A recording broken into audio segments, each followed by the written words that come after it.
dipersembahkan oleh Luwak hitam baru, nggak kemanisan, mantap! Selamat malam para pemirsa, ketemu lagi di Hot Room dengan saya Hotman Paris.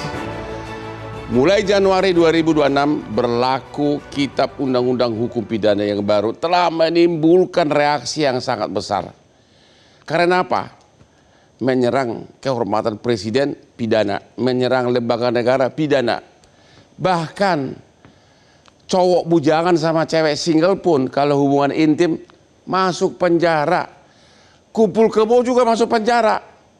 Ini bagaimana ini? Ya, hari ini sudah 8 gugatan ke MK. Jadi gimana dong? Halo, kalau ada orang mengatakan, apakah presiden bisa melaporkan itu sebagai menyerang kehormatan?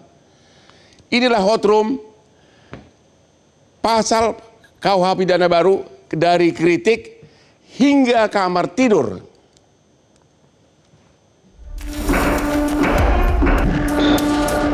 Mulai diberlakukannya KUHP dan KUHAP baru, negara menjanjikan pembaruan hukum.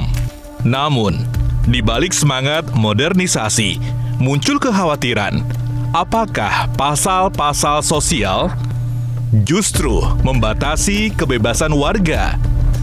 Sejumlah pasal mengatur perilaku sosial masyarakat, mulai dari penghinaan terhadap penguasa, penyebaran informasi di ruang digital, hingga perbuatan yang dianggap mengganggu ketertiban umum.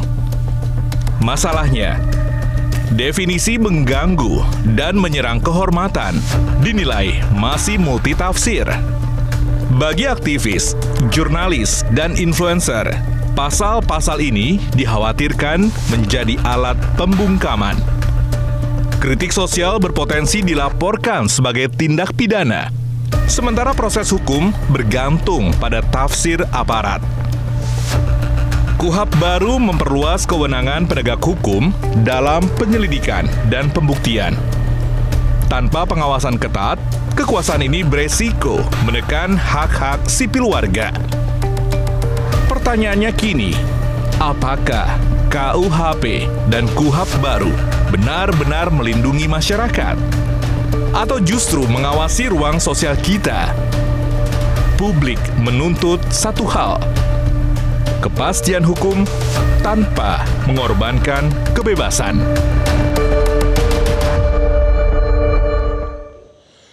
Para pemirsa, mulai Januari 2026, Hotman akan makin memperkuat stamina dengan minum kopi luwak hitam premium. Karena bakal banjir kasus-kasus, terutama kasus pidana. Bakal banyak laporan polisi mungkin yang menyerang kehormatan presiden maupun DPR. Dan itu akan membuat pengacara semakin kaya termasuk saya. Untuk itulah kopi luwak hitam premium, agar daya ingat tetap tokcer, Hotman 2 kali sehari tanpa gula. Mantap. Oke.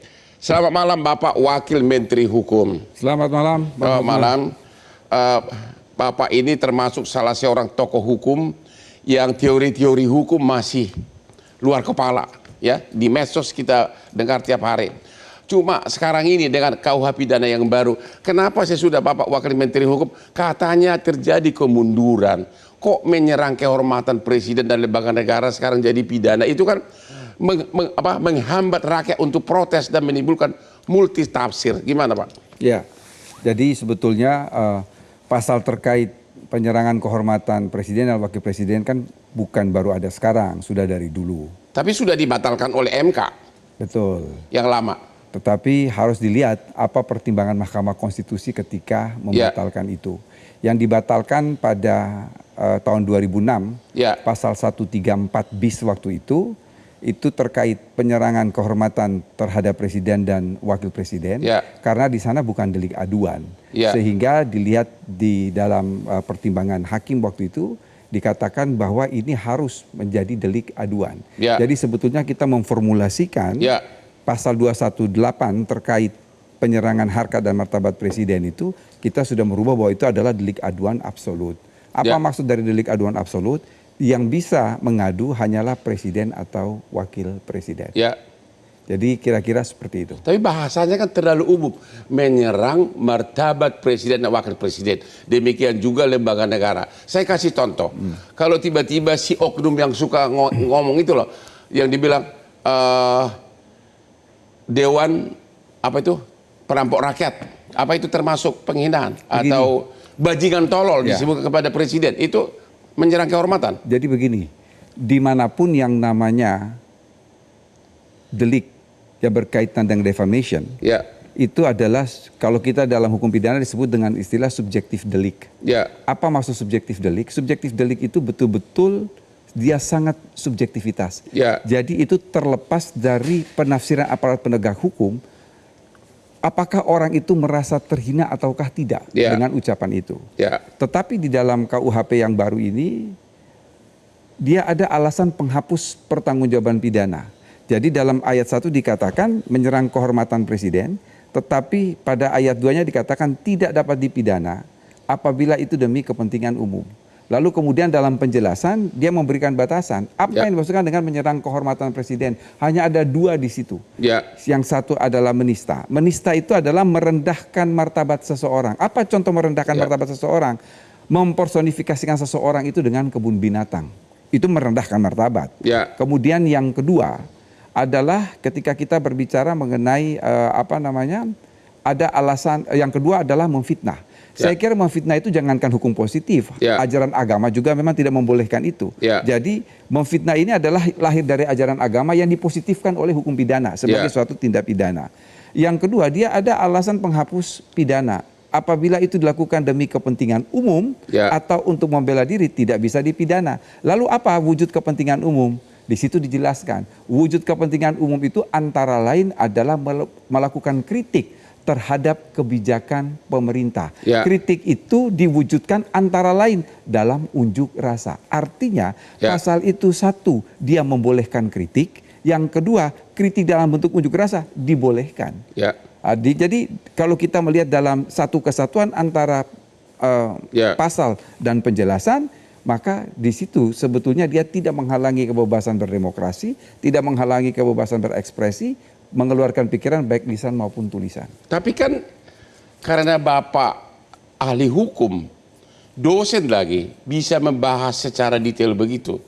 Kalau di kepolisian bagaimana nasibnya nanti? Itulah tugas kami selama 3 tahun ini, sudah memberi pengarahan kepada teman-teman aparat penegak hukum.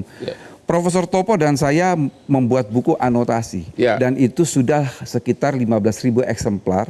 Itu dibeli oleh teman-teman jaksa, teman-teman hakim, teman-teman di kepolisian. Jadi mereka membaca bagaimana suasana kebatinan, maksud kami pembentuk undang-undang merumuskan berbagai pasal tersebut dalam kitab undang-undang hukum pidana. Jadi mereka sudah tahu, artinya sudah ada kesamaan frekuensi untuk bagaimana menerapkan pasal ini. Kalau begitu biar rakyat langsung tahu. Itu seperti siapa itu yang suka ngolok-ngolok presiden dengan kata-kata bajingan tolol. Saya mau tanya Bapak sekarang, kalau saya mengucapkan bajingan tolol ke presiden sekarang ini, kena nggak pasal ini? Kembali lagi kepada subjektivitas orang yang dicemarkan nama baiknya.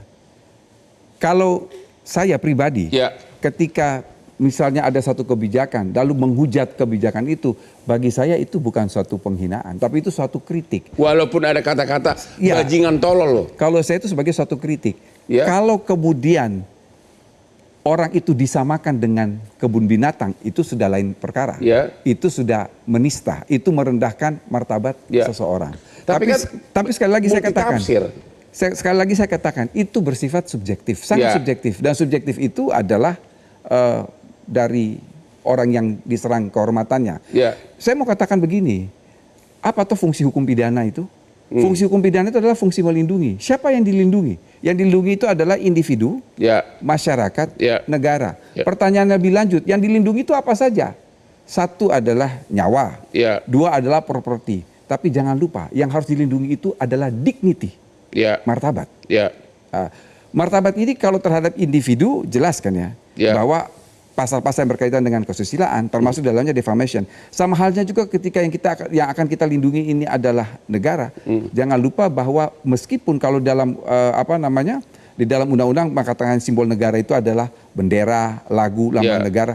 Tetapi dimanapun presiden dan wakil presiden itu adalah salah satu simbol negara. Sebagai pejabat personifikasi. publik, sebagai pejabat publik, bukankah harus sebenarnya sudah siap menerima kritikan ataupun? Oh iya, kalau sebagai pejabat publik betul harus menerima kritik. Kan kritik dengan menghina berbeda, kritik dengan memfitnah berbeda. Tapi batasannya tadi sangat sudah kabur. saya katakan. Begini, ya, kalau kita belajar hukum, membuat undang-undang itu adalah satu urusan, menafsirkan undang-undang itu adalah urusan berikutnya. Itulah yang jadi masalah. Mau saya katakan undang-undang selekap apapun tidak akan hilang dari interpretasi. Itulah yang jadi masalah, takutnya dalam karena oleh karena itu dibatasi oleh pembentuk undang-undang. Menghina hanya dibatasi dua, satu menista, dua memfitnah, yang lain tidak. Menista itu apa? Yang tadi di dalam anotasi kita menyamakan seseorang dengan kebun binatang, atau mohon maaf, pernah terjadi di masa lalu ada seorang mahasiswa di Gorontalo yang kemudian menjemput presiden dengan maaf alat kelamin. Kalau menurut Bang Hotman itu menghina atau bukan? Menghina. Sekarang saya mau mengatakan kita ini punya Pancasila atau tidak punya kan? Apakah kita menghujat orang bajingan tolol itu sesuai dengan sila kemanusiaan yang adil dan beradab? Tidak. Ya sudah, kan sudah bisa jawab. Jadi jangan lupa dasar kita itu adalah Pancasila. Makanya saya tanyakan, apakah kalau kita menghujat orang itu sesuai dengan sila kemanusiaan yang adil dan beradab? Jadi pasal ini tidak ada perdebatan yang berarti di antara para ahli waktu itu yang menyusun. Semua setuju? Kami semua setuju. Oke, sekarang kita ke lembaga negara. Kalau kita kan sering lihat di medsos, DPR itu adalah Dewan Perampok Rakyat. Itu termasuk penghinaan nggak? Begini, soal pasal 240 tentang penghinaan terhadap lembaga negara. Pasal penghinaan terhadap lembaga negara ini kembali lagi kami ambil dari putusan Mahkamah Konstitusi tahun 2006 ketika pasal 134 bis itu diuji di Mahkamah Konstitusi. Dalam satu pertimbangan dan pertimbangan itu bersifat ratio residendi, artinya pertimbangan yang bersifat mengikat, di situ dikatakan kalau penghinaan terhadap lembaga negara janganlah menggunakan pasal 134 bis, tetapi kembali kepada pasal 207 KUHP yang lama. Pasal 207 KUHP yang lama itu cuma ditambahkan oleh Mahkamah Konstitusi harus menimbulkan akibat. Artinya itu dirumuskan secara material. Akibat apa? Kerusuhan dan lain sebagainya. Yang kedua dikatakan kalau toh tidak menimbulkan akibat maka dia bersifat absolut. Artinya yang melapor itu adalah harus pimpinan lembaga. Itulah yang kemudian kita rumuskan dalam pasal 240 KUHP. Yang lebih lanjut kita mau mengatakan kalau kita pakai pasal 207 itu mohon maaf terlalu luas. Karena penguasa negara itu penguasa umum itu kan banyak. Mulai dari atas sampai di daerah. Di dalam KUHP ini dibatasi. Hanya presiden, wakil presiden, MPR, DPR, DPD, Mahkamah Agung, Mahkamah Konstitusi. Kalau begitu karena rakyat ini kan banyak yang tidak mengerti hukum. Di medsos kita sering melihat berseliuran hujatan. DPR adalah Dewan Perampok Rakyat. Terlepas dari soal siapa yang melapor. Secara perkataan dulu, itu sudah termasuk penghinaan nggak dengan undang-undang yang baru ini? Kembali lagi, karena ini subjektivitas delik, kita kembalikan kepada lembaga tersebut. Tapi kan harus ada kriteriumnya. Begini, yang ingin saya katakan ada putusan Mahkamah Konstitusi yang terbaru, yang kemudian mengatakan bahwa penghinaan itu tidak bisa terhadap lembaga. Kalau kita melihat pada pertimbangan, ini memang dia bergeser dari pertimbangan tahun 2006. Pertimbangan tahun 2006 itu dikatakan bahwa kalau penghinaan terhadap lembaga, dia tidak bisa dilaporkan kecuali aduan dari siapa? Aduan dari pimpinan lembaga yang bersangkutan. Let's say pimpinan DPR mengatakan, kau telah menghina karena menyebutkan Dewan Perampok Rakyat. Secara kalimat, kan tadi kan mengatakan subjektivitas. Betul. Yang menentukan subjektivitas itu siapa? Saya kira begini, kita tidak bisa menerjemahkan kata per kata, harus kan ada satu konteks kalimatnya seperti apa. Makanya itu dalam setiap perkara defamation atau penghinaan atau pencemaran nama baik, pasti salah satu ahli yang didengarkan keterangannya itu adalah ahli bahasa. Ya. Jadi tidak, kalau ahli pidana dia hanya mengatakan ini memenuhi unsur ataukah tidak, tetapi dia untuk mengatakan apakah ini memenuhi unsur ataukah tidak, dia akan menanyakan itu kepada ahli bahasa. Sekarang Bapak sebagai ahli, Bapak sudah melebihi ahli. Begini, kalau pidana, saya pun akan bertanya kepada ahli bahasa, apakah, kan kita tidak bisa menilai kata per kata, tapi kita menilai itu dalam suatu konteks. Sekarang gini deh, dalam konteks sekarang pengerusakan hutan. Misalnya ada warga yang tiba-tiba, halo DPR, kau tidak mengawasi. Kalau konteksnya jelas, kamu itu adalah Dewan Perampok Rakyat. Kalau saya itu tidak mengkritik, maaf itu tidak menghina. Itu tidak menghina? Ya itu kritik, karena konteksnya ada. Ya. Jadi yang menentukan subjektivitas nanti polisi? Tidak, pimpinan lembaganya. Karena itu kan subjektif delik. Dia melapor. Betul. Tapi kan ada unsur deliknya yang menentukan polisi kan? Memenuhi unsur setelah dia memanggil ahli bahasa. Dia memanggil ahli pidana. Ya kan, ahli itu kan dalam pembuktian adalah alat bukti. Dan dalam praktek ahli bahasa itu adalah pesanan dari oknum polisi. Gimana itu Pak? Tapi bisa juga ahli bahasa itu pesanan dari oknum advokat. Dua-duanya. Oke, kita istirahat dulu. Hati-hati dengan kata-kata Dewan Perampok Nasional, karena mungkin kau akan butuh pengacara karena kau akan dilaporkan. Ketemu lagi di Hot Room.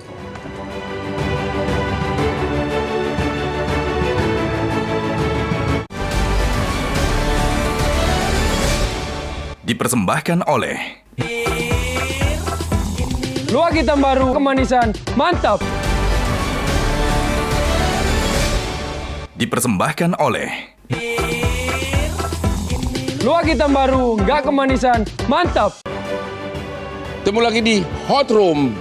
KUH pidana yang baru, dari kritik hingga ke kamar tidur. Narsum kita adalah nama yang sangat keren, Edward Omar Syarif Hires, lebih keren dari nama Hotman Paris, Wakil Menteri Hukum RI. Pak Wapen, sudah banyak rekan-rekan saya mulai ketakutan Pak. Masih bujangan, pacarnya pun masih single, tapi kalau terbukti melakukan hubungan intim masuk penjara, ancamannya 1 tahun. Belum lagi yang tinggal bersama. Walaupun sama-sama single, kalau hidup seperti suami istri, ancamannya 6 bulan penjara. Jadi kau hati-hati semua ya. Ini bagaimana Pak? Kenapa harus dihukum orang di penjara mau sama mau, sudah dewasa, dan dua-duanya single? Ya, saya mau cerita sedikit. Ya. Pasal yang paling terakhir diputus adalah pasal soal kohabitasi. Ya. Sampai harus melakukan lobi setengah kamar. Ya. Tapi saya mau mundur sedikit ke belakang. Ya. Waktu kami sosialisasi draft kohabitasi ini di 21 provinsi di Indonesia, ada cerita menarik. Ketika kami mensosialisasikan ini di Provinsi Sulawesi Utara, ya, ada mahasiswa yang protes. Ya. Mengapa pemerintah dan DPR harus mengatur kamar tidur seseorang? Ini kan bersifat privacy. Ya. Oke, sudah ya. Ketika kami ke Sumatera Barat, ya, dihujat juga. Ya. Ada mahasiswa mengatakan begini, pasal itu terlalu lemah. Kenapa delik aduan? Harus siapapun bisa melapor. Negara kita kan mayoritas adalah Muslim. Ya. Dan perbuatan itu melanggar agama, berzina itu melanggar agama. Mau sudah nikah, mau tidak menikah, itu melanggar agama. Ya. Sekarang kalau Mas Hotma sebagai pembentuk undang-undang, mana yang akan Mas Hotma pilih? Kalau Mas Hotma mengikuti Sulawesi Utara, maka Sumatera Barat akan mengatakan Mas Hotma tidak aspiratif. Kalau mengikuti Sumatera Barat, maka Sulawesi Utara mengatakan tidak aspiratif. Saya akan go internasional. Itulah kesulitan dalam membentuk KUHP di negara yang multi etnis, multi religi. Tapi sebelumnya kan tidak ada pasal seperti itu. Kenapa baru sekarang? Sesudah makin modern malah mundur lagi. Ya, begini. Alasan utama mengapa pasal itu ada, kita menghormati lembaga perkawinan yang sakral. Ya. Sehingga pasal itu ada. Ya. Yang kedua, kita batasi betul. Ya. Kalau dalam konteks perzinahan, maka aduan itu hanya boleh oleh suami atau istri. Itu kan ada di dalam pasal 284 KUHP. Iya. Iya kan? Iya. Mengapa kita tidak mengikuti 284 KUHP? Ya. Karena 284 KUHP itu hanya bisa diterapkan kepada mereka yang tunduk pada pasal 27 KUH Perdata. 27 KUH Perdata, pada satu waktu seorang perempuan hanya boleh mempunyai seorang lelaki sebagai suami dan seorang laki-laki hanya punya seorang perempuan sebagai istri. Artinya apa? Bagi mereka yang beragama Islam yang tidak tunduk pada pasal 27 KUH Perdata tidak dapat dikenakan pasal tentang perzinahan. Kawin siri gimana? Apakah kawin siri? Sebentar dulu, saya belum lanjut. Makanya mengapa pasal itu yang tunduk pada pasal 27 KUH Perdata itu dihapus. Kemudian yang dapat mengadu hanyalah suami atau istri. Jadi delik aduan yang absolut. Kemudian bagaimana dengan kohabitasi? Ini yang dapat mengadu adalah orang tua atau anak dari yang tidak ada ikatan perkawinan seorang anak ngurusin ranjang ibunya? Sama halnya ketika orang tua juga apa dia akan tega untuk melaporkan anaknya. Ini yang mau saya katakan bahwa di satu sisi pasal itu adalah berkaitan dengan moral value, tetapi yang kedua itu tidak bisa digunakan sembarangan tanpa ada aduan. Mengapa pasal ini harus ada? Sekali lagi itu adalah moral value. Yang kedua adalah menghormati lembaga perkawinan. Yang ketiga kita ini multi etnis, multi religi. Perkawinan yang mana? Perkawinan yang mana? Kawin siri diakui Kak? Persoalan kawin siri tidak disebut di dalam KUHP. Jadi? Di situ hanya mengatakan bahwa soal perkawinan kita tunduk pada undang-undang. Berarti kawin siri tidak diakui? Sekali lagi tunduk kepada undang-undang perkawinan. Jadi kalau orang kumpul kebo. Jadi begini, di dalam undang-undang perkawinan kan dikatakan perkawinan sah jika menurut agama dan dicatatkan oleh berarti harus negara. Harus kawin negara. Persis, dicatatkan oleh negara.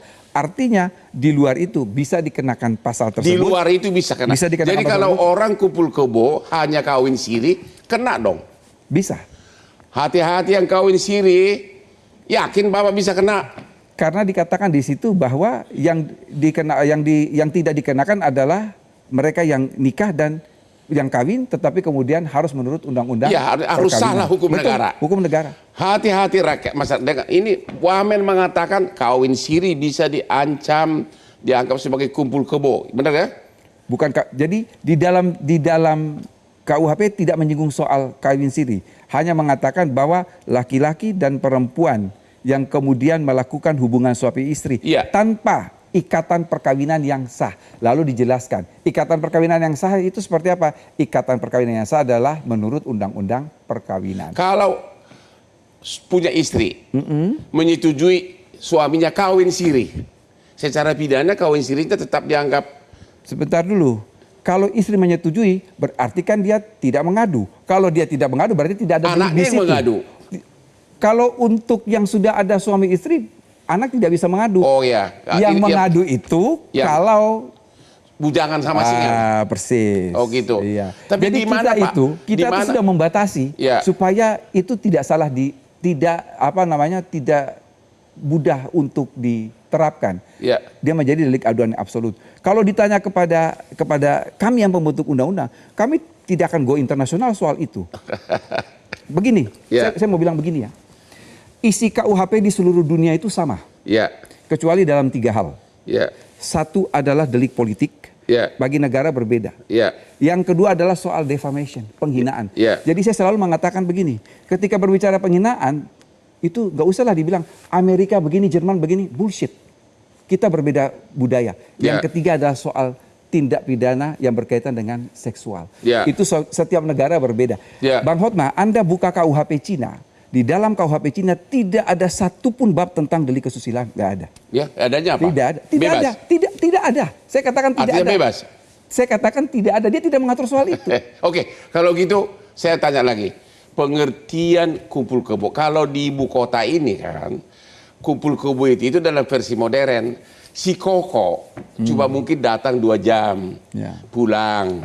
Tapi mereka sudah seperti suami istri, semua fasilitas istri dikasih apartemen, uang bulanan, tapi dia walaupun sama-sama single, pulang. Datang lagi besoknya, pulang cuma 2 jam, habis bertempur. Pertanyaannya, itu termasuk kumpul kebo nggak? Termasuk. Termasuk kata Wamen, halo para yang di apartemen sekarang ini ada ribuan pasangan.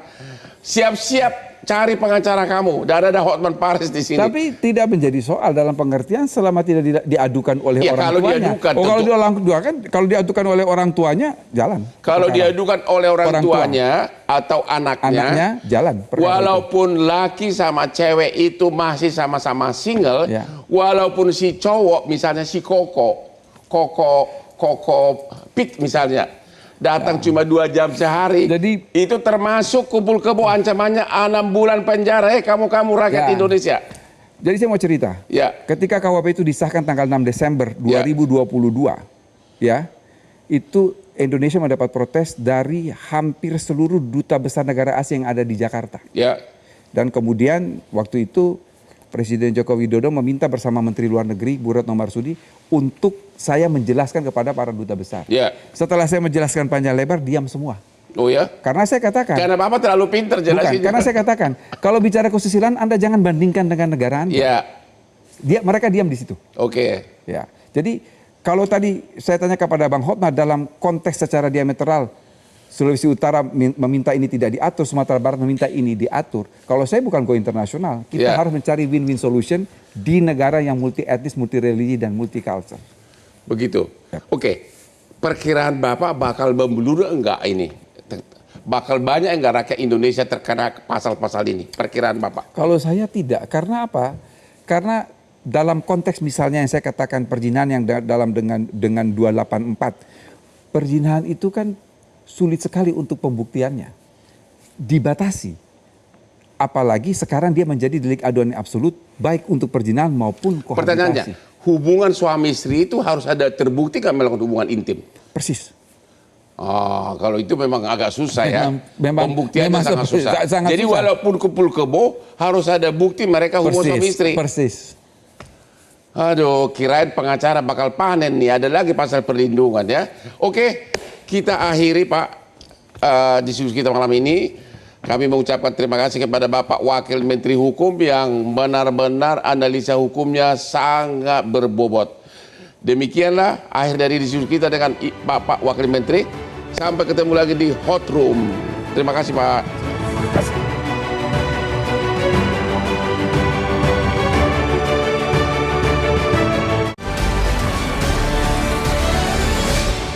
Dipersembahkan oleh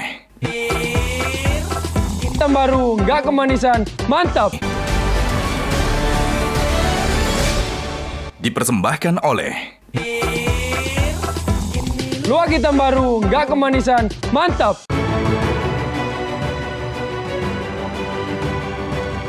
Ketemu lagi di Hot Room. Dan sekali lagi, kalau Anda tidak kenal anak dan istrimu pada saat Anda semakin berumur, sering-seringlah minum kopi luwak. Karena kopi luwak itu, kopi pada umumnya akan memperlama daya ingatmu. Kalau kau sudah hilang daya ingat, maka kau akan lupa sama anak istrimu. Kopi luwak hitam premium adalah cara paling efektif untuk meningkatkan daya ingat. Mantap.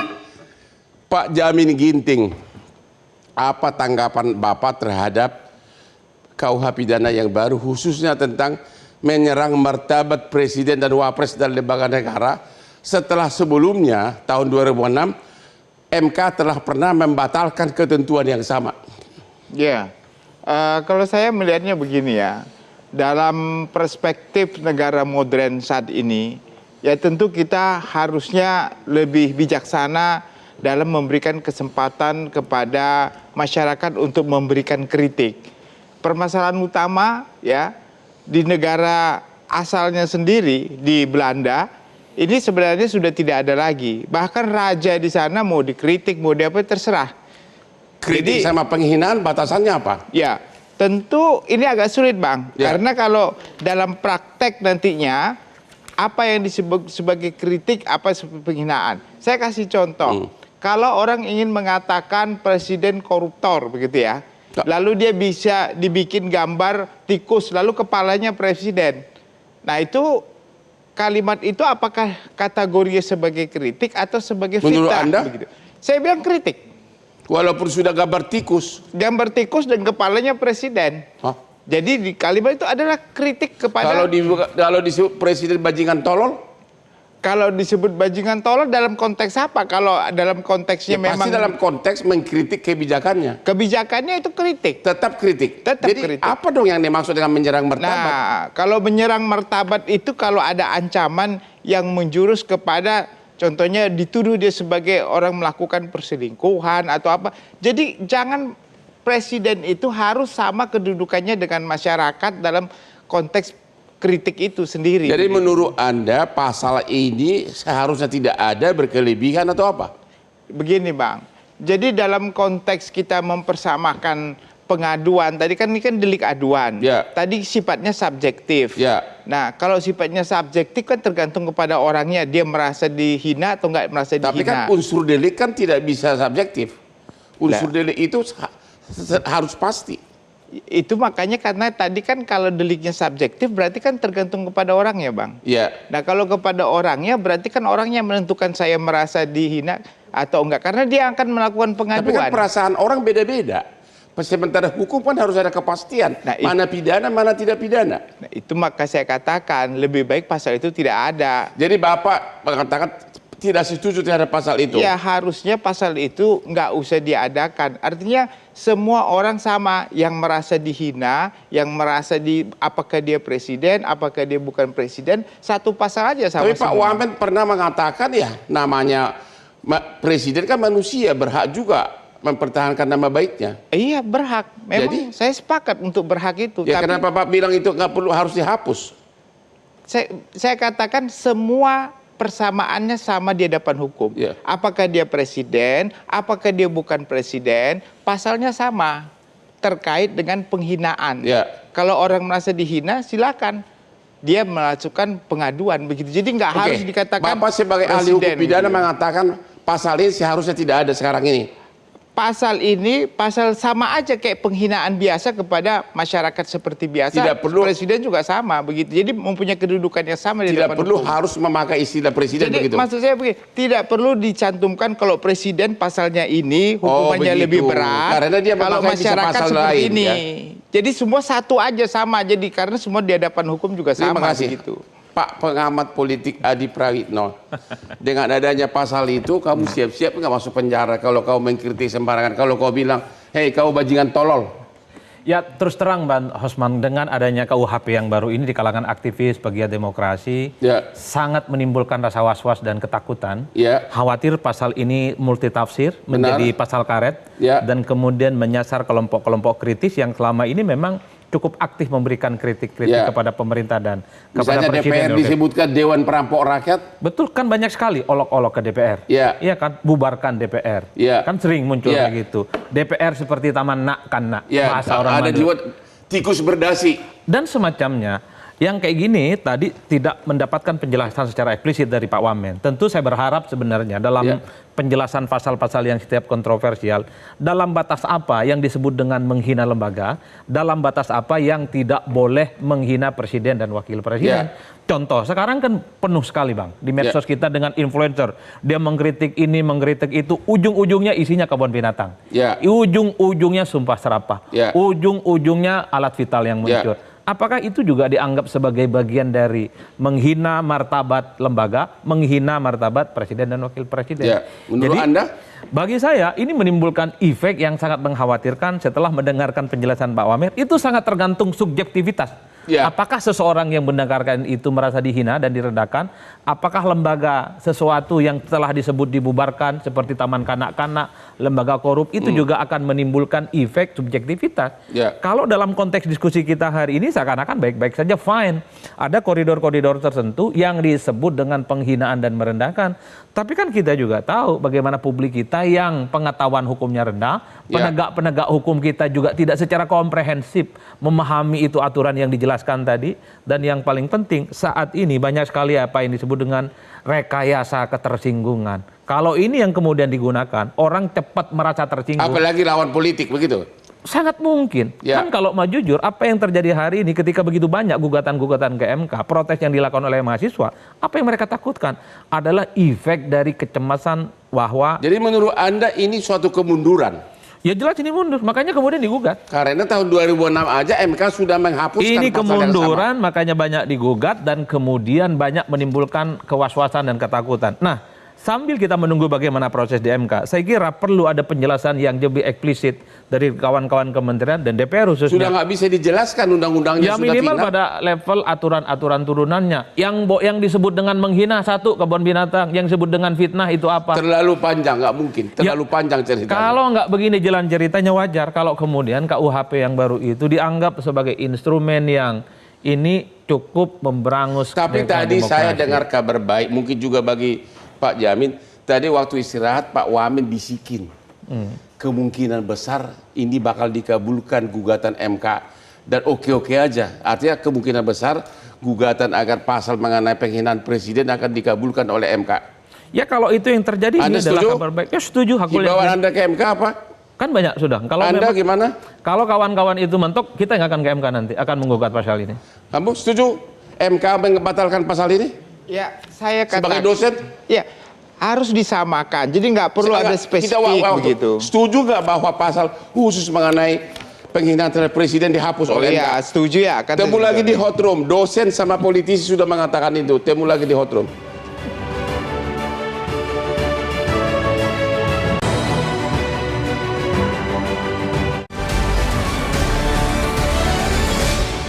Dipersembahkan oleh Luak hitam baru, nggak kemanisan, mantap. Dipersembahkan oleh Luak hitam baru, nggak kemanisan, mantap. Temu lagi di hot room. Pak Jamin Ginting, Profesor Hukum Pidana. Di Jakarta ini khususnya banyak wanita hidup dari dikip, istilahnya dikip, atau ada lagi yang open BO. Padahal KUH pidana yang baru mengatakan hubungan ranjang walaupun dua-duanya single bisa diancam penjara 1 tahun. Yang kedua, banyak juga ribuan apartemen dihuni oleh cewek-cewek. Si cowok cuma datang sekali 2 hari atau sekali sehari 2 jam. Tapi KUH pidana mengatakan kumpul kebo 6 bulan penjara. Ini bagaimana ini Pak ahli pidana? Ya, tentu kita melihat ini dari perspektif apa. Kalau perspektif agama, tentu ya ini hal yang dilarang. Tapi kalau dalam perspektif hukum, kita harus melihat bagaimana menjaga ketertiban umum yang harus dilakukan. Kalau saya having a good time di kamar, ketertiban umum siapa yang dilanggar? Nah, sekali lagi ya Bang. Kalau saya lihat begini, jadi 4.11, 4.12, 4.13 ini sebenarnya mengganggu ketertiban umum. Tetapi dalam pelaksanaannya yang boleh melakukan pengaduan adalah personal orang yang merasa terganggu tersebut. Jadi ingin menjaga ketertiban umum, tetapi pengaduan itu diberikan kepada orang perorangan yang secara... Menurut Anda kalau orang sekarang ini 65% perantau ke Jakarta itu adalah wanita dan sebagian besar menganggur, dan kalau kebetulan dia dapat rezeki punya pacar koko-koko, apakah itu dianggap melanggar ketertiban umum kalau dia mencari nafkah untuk melanjutkan hidupnya dan dilakukan itu di kamar tertutup? Nah, ini jadi kalau kita lihat dalam konteks pasal 4.11 ini sudah jelas Bang dikatakan, bukan hanya orang yang sudah menikah, orang yang belum menikah melakukan hubungan suami istri atau persetubuhan. Jadi nggak ada lagi exception di sana, dilarang melakukan persetubuhan. Dengar tuh semua tuh. Dilarang. Walaupun kau belum nikah, walaupun kau single, dua-duanya kamu terancam 1 tahun dan atau 6 bulan penjara. Agar semua masyarakat tahu ini. Pertanyaan berikutnya, kawin siri. Tadi kata Pak Wamen, pengertian perkawinan dalam undang-undang ini harus perkawinan yang sah menurut hukum negara, yaitu sah menurut agama dan dicatatkan. Pertanyaannya, berarti menurut Pak Wamen tadi kawin siri tidak dianggap sah menurut undang-undang KUH pidana ini. Menurut dalam undang-undang ini. Apakah seluruh yang kawin siri walaupun nikah kawin siri sudah lama kena pidana? Begini, kita harus bedakan penafsiran pidana dengan keperdataan, Bang. Kalau konteks pidana, dia sudah dikatakan perkawinan yang sah. Ya. Kalau kita mengacu perkawinan sah kepada undang-undang pokok perkawinan, undang-undang yang sah berdasarkan agamanya masing-masing itu sudah dianggap sah.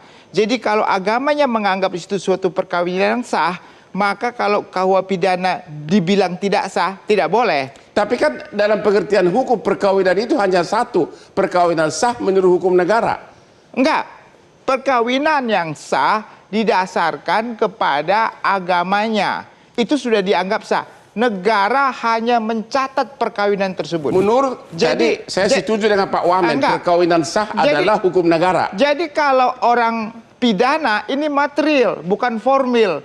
Pencatatan itu adalah formil, sedangkan sah atau tidak jadi itu adalah menurut material. Bapak bahwa kawin siri itu tidak perlu diancam KUH pidana. Kalau ada kawin siri itu bukan yang bisa dipidana berdasarkan menurut pasal 14, Pak Wamen dari 14. Wakil Menteri Hukum katanya bisa. Sekarang kita tanya kepada politisi, apakah Anda pelaku kumpul kebo juga? Alhamdulillah sejauh ini aman, Bang. Oke, kalau itu sama kita, sama-sama. Aku juga agak tobat kok. Menurut Anda terancam nggak banyak nafkah orang, banyak ribuan apartemen yang dihuni oleh para cewek-cewek, ya, terancam gara-gara pasal ini, karena lakinya nggak berani lagi. Kalau kita membaca KUHP yang baru ini akan banyak ani-ani dan koko-koko yang akan berurusan dengan persoalan hukum. Akhirnya tidak laku. Karena persoalan kohibitasi, kumpul kebo atau apalah judulnya itu sudah diatur hari ini. Itu artinya apa? Ya sekalipun kita tidak setuju, sekalipun itu dianggap bertentangan dengan agama dan seterusnya, kalau ini sudah menjadi sebuah pasal, apa boleh buat? Ini tentu menjadi warning. Tapi ada footnote-nya, Bang. Ini kan menjadi delik aduan. Kalau ada yang merasa, mungkin orang tuanya nggak happy, merasa terganggu dan menimbulkan keributan umum, ini akan menjadi persoalan. Tapi hanya dilaporkan aja, orang sudah takut. Hanya dilaporkan aja cowok-cowok pengusaha, hanya dilaporkan aja namanya sudah tercemar. Daripada tercemar, mendingan jangan berbuat. Begitulah akhirnya kasihan ceweknya. Jadi harus ada kontrak, Bang, sebelum kumpul kebo kalau begitu. Kontrak, jangan ribut, jangan bikin aduan. Selesai. Tapi kan secara pidana tetap itu nggak berlaku. Pada teknis saja, Bang. Kalau kontrak itu dilakukan, maka ini untuk menghindari hal-hal yang sifatnya delik aduan. Kan disebutkan yang berhak melapor itu orang tua dari si pelaku, dua orang atau anaknya. Betul. Jadi kalau saya cowok kaya, ini juga nasihat kepada para koko-koko, kalau begitu agar aman, kamu kasih nafkah uang bukan hanya sama ceweknya tapi juga ibunya sama anaknya, begitu agar aman. Ya, uang pengamannya harus kemana-mana. Oh begitu, Pak. Itu supaya tidak ada delik aduan kemana-mana, Bang. Kalau si ibu atau si anak sudah sering menerima uang dari si cowok ini, apakah itu dianggap setuju hubungan intim tersebut, setuju kumpul kebo sehingga legal standingnya untuk mengajukan sudah tidak ada? Kalau pidana itu kan, Bang, terkait dengan perbuatan materialnya. Jadi tidak dilihat apakah dia sudah terima uang, menyatakan persetujuan atau setuju. Kalau dia setuju, dia harusnya tidak melaporkan. Kalau dia melaporkan, berarti tinggal memenuhi apakah unsurnya terpenuhi atau enggak. Tapi kan mungkin saja karena setorannya kurang, si ibu marah. Ya itulah makanya nggak tergantung kepada penerimaan uang. Dia menyatakan menerima uang artinya dia setuju, tidak. Kalau dia setuju dia tidak akan melaporkan. Jadi bukan dasarnya itu dia terima uangnya begitu. Waktu kita sudah habis. Jadi di akhir sesi ini saya hanya mengingatkan kepada teman-teman saya pengusaha, walaupun kau masih bujangan, juga teman-teman saya wanita-wanita cantik, ada pramugari, bahkan ribuan apartemen diisi istilahnya di KIP atau open BO. Hati-hati, hati-hati, ancaman 1 tahun penjara dan 6 bulan penjara.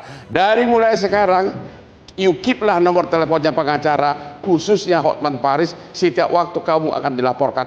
Demikianlah akhir dari diskusi kita malam ini. Sampai ketemu lagi di Hot Room setiap hari Rabu jam 9. Hati-hati, kumpul kebo.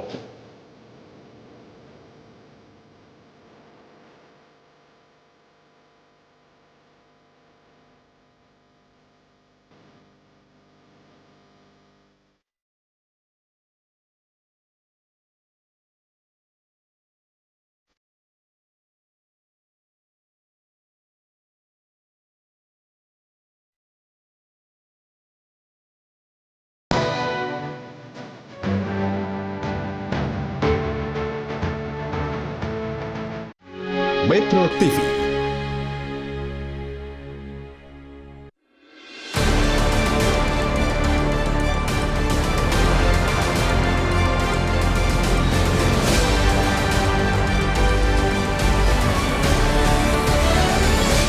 Dipersembahkan oleh